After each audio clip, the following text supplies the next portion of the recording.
بسم اللہ الرحمن الرحیم۔ السلام علیکم ورحمۃ اللہ وبرکاتہ۔ سامعین و ناظرین، آج کی ویڈیو میں دو واقعات کی روشنی میں بتایا جائے گا کہ حضرت فاطمہ سلام اللہ علیہ اور حضرت مولا کائنات علی المرتضیٰ شیر خدا اور مصطفیٰ کی مراد کو پانے والے تھے۔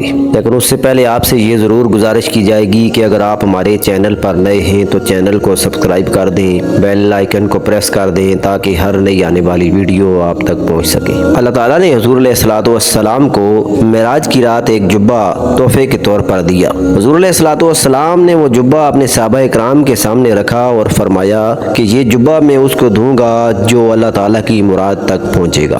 حضرت ابوبکر صدیق نے عرض کی، یا رسول اللہ، اگر یہ جبہ آپ مجھے عنایت فرما دیں تو میں ساری دنیا پر صداقت کو پھیلا دوں گا۔ حضور علیہ الصلوۃ والسلام نے فرمایا، ابوبکر تو نے سچ کہا، لیکن تو اللہ کی مراد تک نہیں پہنچائے۔ حضرت عمر فاروق کھڑے ہوئے، یا رسول اللہ، یہ جبہ مجھے عنایت فرمائیں، میں ساری دنیا میں عدل و انصاف کا بول بالا کر دوں گا۔ حضور نے فرمایا، عمر تو نے سچ کہا، لیکن تو بھی اللہ کی مراد کو نہیں پہنچا۔ پھر حضرت عثمان غنی کھڑے ہوئے، انہوں نے عرض کی، یا رسول اللہ، یہ جبہ اگر مجھے مل جائے تو میں ساری دنیا کے اندر شرم و حیا کو پھیلا دوں گا۔ حضور نے فرمایا، صحیح کہا تو نے، لیکن تو بھی مراد کو نہیں پہنچا۔ پھر مولا کائنات کھڑے ہوئے، انہوں نے عرض کی، یا رسول اللہ، اگر یہ جبہ مجھے مل جائے تو میں ساری دنیا کے لوگوں کی عیبوں کی پردہ پوشی کر دوں گا۔ حضور علیہ الصلوۃ والسلام نے فرمایا، رب کی یہی مراد ہے، اے علی تو نے اللہ کی مراد کو پا لیا ہے۔ اسی طرح کا ایک واقعہ حضرت فاطمہ سلام اللہ علیہ کے بارے میں ہے۔ حضور علیہ الصلوۃ والسلام کی مجلس لگی ہوئی تھی۔ حضور علیہ الصلوۃ والسلام نے فرمایا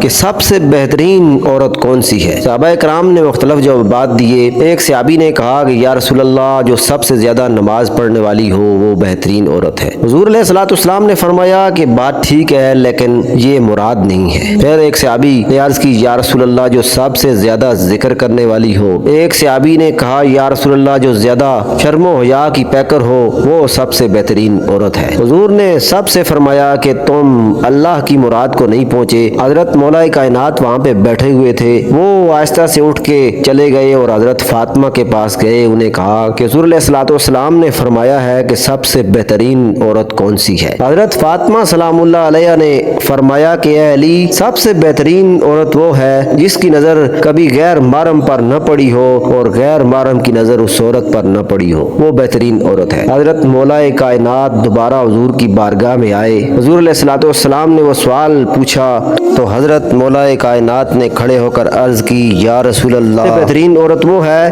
جس کی نظر کسی غیر محرم پر نہ پڑی ہو اور غیر محرم کی نظر اس پہ نہ پڑی ہو۔ حضور علیہ الصلوۃ والسلام نے فرمایا، میں کہتا تھا فاطمہ تو بدا تو منی، کہ فاطمہ میرے جگر کا ٹکڑا ہے۔ گویا حضور علیہ الصلوۃ والسلام مولا کائنات سے یہ فرما رہے ہیں کہ علی تو نہیں بول رہا، تیرے لہجے میں میری بیٹی فاطمہ بول رہی ہے۔ سامعین و ناظرین، یہ تھے واقعات جن سے پتہ چلتا ہے کہ حضرت علی اور حضرت فاطمہ سلام اللہ علیہ ایسی شخصیات ہیں جو خدا کی مراد کو بھی پانے والی ہیں، جو مصطفیٰ کی مراد کو بھی پانے والی ہیں۔ ان واقعات کے متعلق کامنٹ سیکشن میں ضرور بتائیے گا۔ اگر یہ واقعات پسند آئے ہیں تو لائک کر دیجیے گا۔ حاضر ہوتے ہیں نئی ویڈیو کے ساتھ، اپنا خیال رکھیے گا۔ اللہ حافظ۔